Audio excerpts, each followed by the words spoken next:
Thom Hartmann here on the news. You need to know this. President Obama and Mitt Romney are preparing to square off in their second debate tonight, and the stakes are high. Polls now show a dead heat between the two men, and even swing state polls show a much tighter race. Mitt Romney has already made his debate strategy very clear, which is to lie every chance he gets and run away from every far-right position he's taken over the last year in hopes of painting himself as a moderate. In the first debate, Romney employed the Ronald Reagan strategy of saying whatever lies he needs to win, just as long as he says it sincerely. And it worked because President Obama adopted the Jimmy Carter strategy and didn't call out any of Romney's lies. Tonight, with Joe Biden's blistering debate performance still fresh in the minds of Democrats, most believe the president must channel his inner fighter and not let Mitt Romney's lies go unchallenged for an hour and a half again. If the president fails, then there's a good chance he could suffer the same fate as Jimmy Carter did, a one-term presidency. Not because he actually failed in his first term, but because he let Republicans convince the American people that he did. Stay tuned tonight. In Screwed News, is Mitt Romney responsible for the youth smoking epidemic? The Huffington Post reports that while he was at Bain, Romney was consulting tobacco giant Philip Morris on how the company could sell more cigarettes. It was Bain's idea to drastically slash the price of Marlboros by 40 cents a pack down to $1.80. And that's just what Philip Morris did back in 1993, and it worked. A lot more cigarettes were sold, especially to young people who previously couldn't afford them. According to the Centers for Disease Control, smoking among young people increased 20% in the years following Romney's recommended price cut. It was so dramatic that between 1993 and 1997, the nation saw the single largest growth in youth smoking since 1964.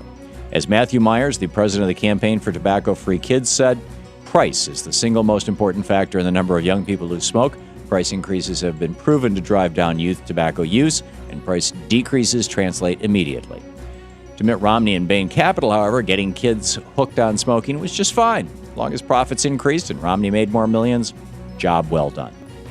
In the best of the rest of the news, the National Rifle Association has picked Mitt Romney as their guy.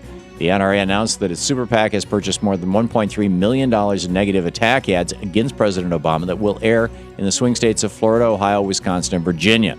The ads, titled Defend Freedom, Defeat Obama, accuse the president of, quote, chipping away at our Second Amendment rights, end quote. Of course, despite 20 mass shootings a year, including several high-profile and very deadly shootings just this year, absolutely nothing has been done to restrict guns in America. In fact, President Obama has done just the opposite, expanding gun rights to let Americans bring their firearms onto Amtrak and into public parks. On the other hand, Mitt Romney signed a ban on assault weapons when he was governor of Massachusetts. The NRA is just shilling for the Republicans. When it comes to creating American manufacturing jobs, one political party has a much better track record. According to a new report by the Keystone Research Center, since World War II, Democratic presidents have created 7 million manufacturing jobs in the United States, while Republican presidents have presided over the loss of 9 million manufacturing jobs. If Republicans had just kept pace with Democrats over the last several decades in manufacturing job creation, then our economy would have double the number of manufacturing jobs today. Unfortunately, in recent decades, both parties have been hooked on the so-called free trade Kool-Aid that is decimating our manufacturing base, most notably with Bill Clinton signing NAFTA and President Obama negotiating the TPP. Still, at least Democrats have proposed cutting off tax breaks for companies like Bain Capital that ship jobs overseas. As you might expect, Republicans in Congress are committed to making sure that bill doesn't pass. I've said it once, I'll say it again. The first party that makes American manufacturing a top priority by abandoning free trade and pushing for protectionism will start to see big wins at the polls. European economies continue to be pushed to the brink by unelected technocrats. While some nations like France and most recently Lithuania have rebelled against austerity and elected socialist governments, others have sunk deeper into spending cuts and economic ruin. Portugal on Monday unveiled a new austerity budget filled with the harshest spending cuts that nation has seen so far. Unemployment in Portugal is 15%, and this new budget will lay off 2% of that nation's public sector workforce, and those who aren't laid off will see significant pay cuts. Portugal's largest trade union has called for a general strike on November 14th to protest this latest budget, and the socialist opposition leader called the budget a fiscal atomic bomb. By going along with austerity, nations like Greece, Spain, and Portugal have committed themselves to an economic death spiral that will likely end with the entire Eurozone in ruins. But at least the banksters will get paid.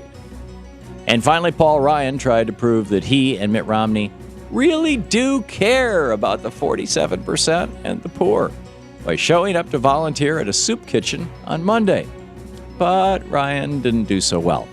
He showed up after the soup kitchen was already closed. He then put on an apron and pretended to wash dishes for a photo opportunity, dishes that had already been cleaned. The guy who runs the soup kitchen then said the photo op they did wasn't even accurate. He did nothing. He just came in here to get his picture taken at the dining hall, end quote. The Romney-Ryan campaign apparently believes it can paper over $5 trillion in tax cuts for the rich with a photo op at a soup kitchen. And that's the way it is today, Tuesday, October 16th, 2012. I'm Thom Hartmann on the news.